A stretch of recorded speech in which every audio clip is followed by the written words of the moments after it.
Yep.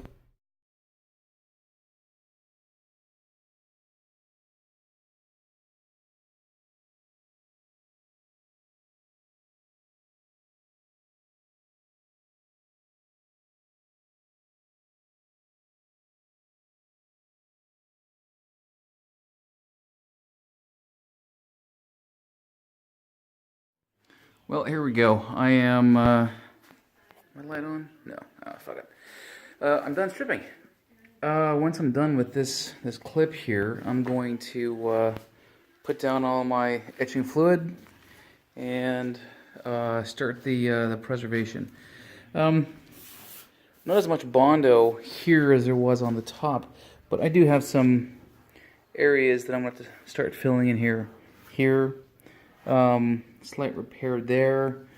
A whole bunch of bumpies and things all throughout here. So I'm going to have a hell of a time blocking all this stuff once it's, put down. Put bondo back is what I'm going to do. Or maybe some of that metal filler.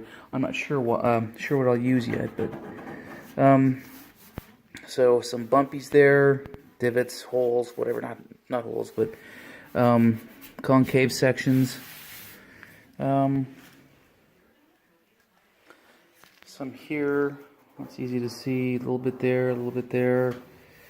All of this is nice and, well, there's a little bit of a bump there, but all of this is nice and not bad. And then some here, I'm not surprised by this at all. Big bump, I'm calling them bump, but they're dents. Dent, more dent, some other stuff. And then, again, there's my uncalibrated hand, but I am feeling up and down, a little bit rough here, but that's alright.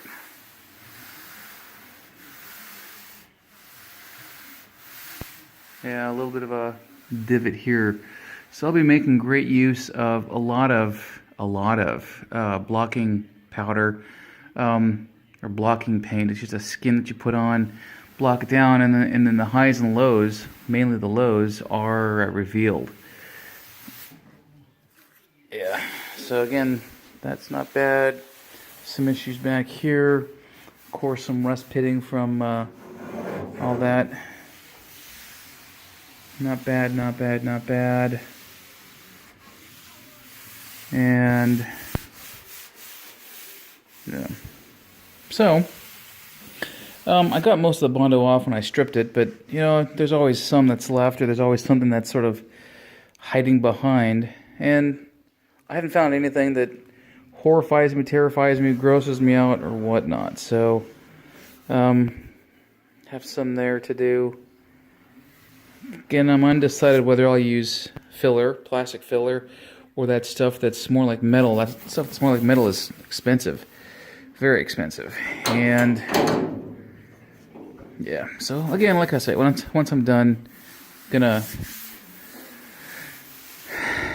etch. God dang it, mine is out today. Put the etching fluid down, make my garage smell like rotten eggs, and I'll be done for the night. And it's only what, 6:15, 6:30 here Eastern time. It's not bad, not bad at all.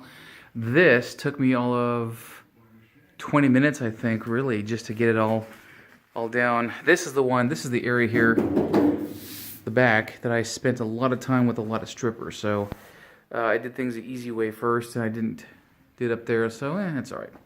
So 15-20 minutes of actual getting everything down and off, and some prep and more blowing dust and junk around, and there we go. And there we go. I am pretty goddamn grossed out by this rotten egg smell. That's alright. My, what do you call it? God damn, the phosphoric acid is down. I'm keeping it wet with a paintbrush.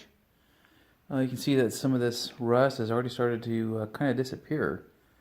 This will turn black, but I'm not too displeased. Actually, I'm very happy with myself. I'm very pleased by how far I've gone with this thing, how much I've done with this thing, how much I have put back together with this thing, and how, in my estimation, in terms of body stuff, there's not a whole lot left for me to do.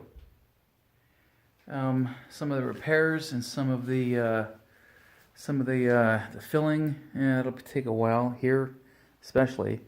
But you know, the next step with the body is to wheel this outside of my driveway, hose it down, get all the extra acid off, the stuff that congeals, gets kind of sticky, and I can really start in. How's that looking? I can really start in on my my body work. Although, yeah, well, no, I'm not going to second guess myself. There we go. Got some repair in there to do. I'm going to start making a mental list of all the things I've got to get done, that I need to get done, should get done, want to get done, prior to ever putting this thing back on the frame. So, that's it. Yep.